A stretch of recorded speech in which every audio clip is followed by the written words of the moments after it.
This is a story of a restless night, a promised storm, and a shocking encounter that'll leave you checking your windows twice. So, picture this, Midwest mayhem. Flood warnings bled into tornado watches, the nightly symphony punctuated by the wail of sirens. Used to love a good thunderstorm, right? Cozy blankets, a gripping show, the raw power of nature on display. Lightning dancing across the sky, illuminating the landscape in a strobe-light frenzy. The rumbling thunder, a delayed but satisfying boom that sent shivers down your spine in the best way possible. Except, tonight was different. The forecast promised a late-night thunderstorm, but around midnight, the first sign of trouble wasn't the anticipated rumble. It was the light. Flashes, but silent flashes. No thunder to follow, an unsettling disconnect. Confused, I paused my show, the orange glow of Piper Chapman replaced by the inky blackness outside. Peeking out the kitchen window, perfect for a wide view, I kept my eyes adjusted to the darkness. The moonless night cast an eerie spell, even from the supposed safety of my house. But here's the thing, the darkness felt different. Like the walls themselves were thinning, the sense of security fading. Then, I glanced up. Stars. Twinkling, mockingly cheerful. No clouds. No storm. Just a tapestry of pinpricks mocking my fear. Relief washed over me, a false dawn, but relief nonetheless. That's when it happened. Another flash. But this time, it wasn't silent. It was deafeningly close. Right on the other side of the window pane. My heart lurched into overdrive. The light illuminated a face, pressed against the glass, mere inches from mine. Eyes locked, a silent scream trapped in my throat. Just a thin sheet of glass separating us. Man or monster, I didn't know, didn't care. All I knew was raw, primal terror. The figure vanished as quickly as it appeared, swallowed by the darkness. I didn't move, didn't breathe. The adrenaline rush subsided, leaving a chilling emptiness in its wake. Sleep? Not a chance. The rest of the night was an eternity of jumpy shadows and paranoid glances.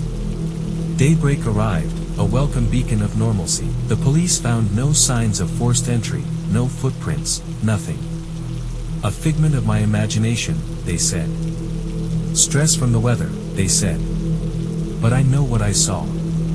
The fear that night, it wasn't from a thunderstorm. It was from something far more terrifying, something that lurked not in the clouds, but just outside my window, waiting for its next chance to get in. So next time you hear a weather warning, take comfort. Because sometimes, the biggest threats aren't the ones announced by sirens. Sometimes, they're the silent flashes in the dark. This is a story of isolation, unexpected visitors, and a fight for survival in the heart of the wilderness. So, picture this, Wyoming, wide open spaces, and all. Living the dream, right? Plenty of land, a cozy little house, perfect for a solitary soul like me. This all happened back in 2019, a seemingly endless spring of rain hammering the ground.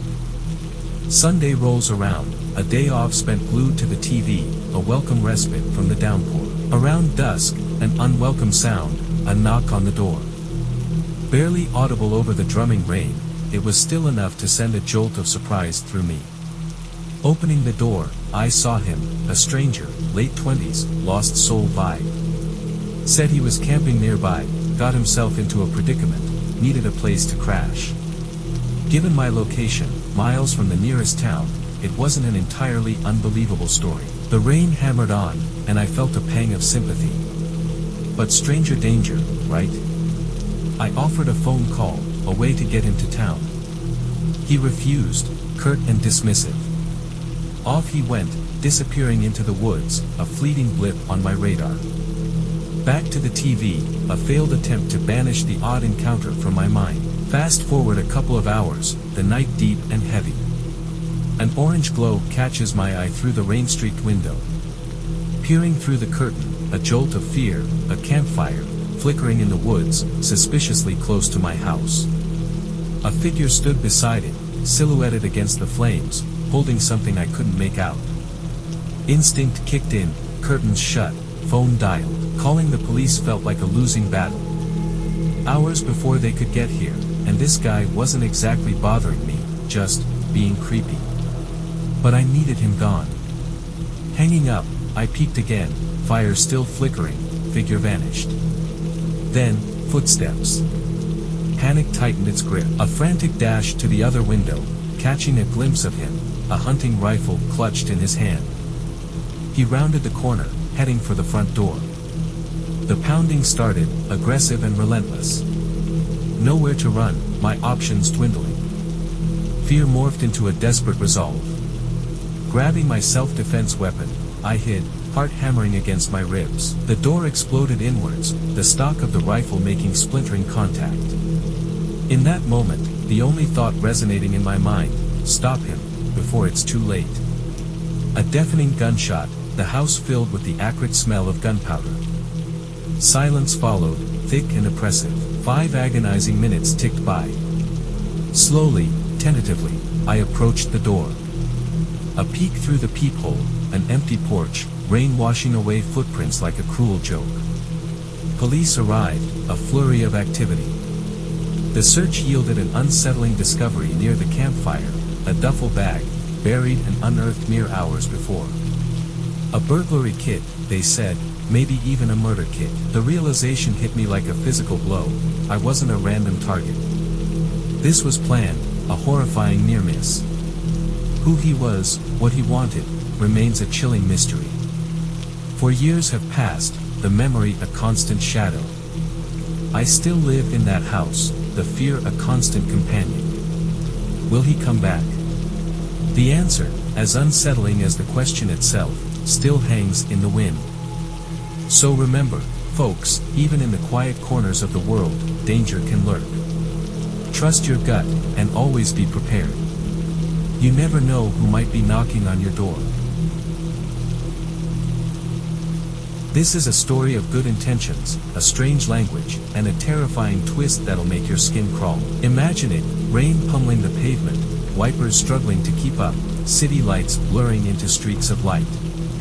A scene straight out of a horror movie. And then, amidst the downpour, a lone figure, a girl, soaked to the bone, desperation etched on her face. My gut told me to keep driving, but something about her helpless plea resonated. Pulling over, I offered her a ride, a beacon of hope in the stormy night.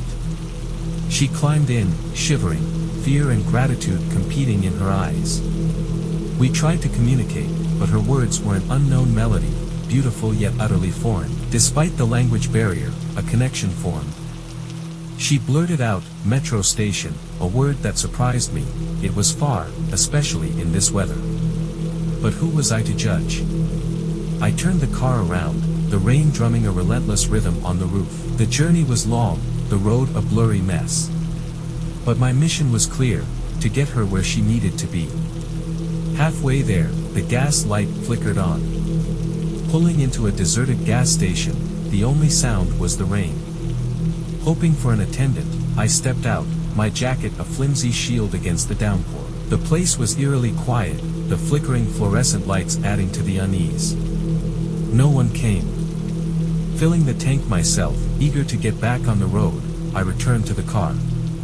And that's when my blood ran cold. The girl was gone. The passenger seat, empty. Had she found another ride? Panic clawed at me. Shrugging it off, I decided to continue my journey home. The rain continued its relentless assault, the roads near deserted. Then, a flash, a familiar figure on the side of the road. It couldn't be, but it was. The same girl, in the same spot. My heart hammered in my chest, a terrifying cocktail of confusion and fear. This time, I didn't stop. I just slowed down, the car a metal cage separating me from the unknown. A quick glance in the rearview mirror, there she was, a solitary figure in the rain, a single streetlight illuminating her. And then, the most horrifying sound, laughter. Not a giggle, but a full-belly, chilling laugh, as if the entire situation was some macabre joke. A primal fear gripped me, sending shivers down my spine. I slammed on the gas, leaving her and her laughter behind in a cloud of spray, finally, pulling into my driveway, my haven. But the image of the laughing girl clung to me. The warmth of my home offered little comfort. Every creak, every groan of the house seemed amplified by the drumming rain. My mind raced. Who was she? Why did she keep reappearing? Questions swirled, unanswered and unsettling. This wasn't a simple case of a stranded hitchhiker. This was something else. A chilling encounter that left me with nothing but a lingering fear and a story that will stay with me forever. If you enjoyed these stories, click on the video on your screen to listen to this where I am telling horror stories for non-stop 2 hours.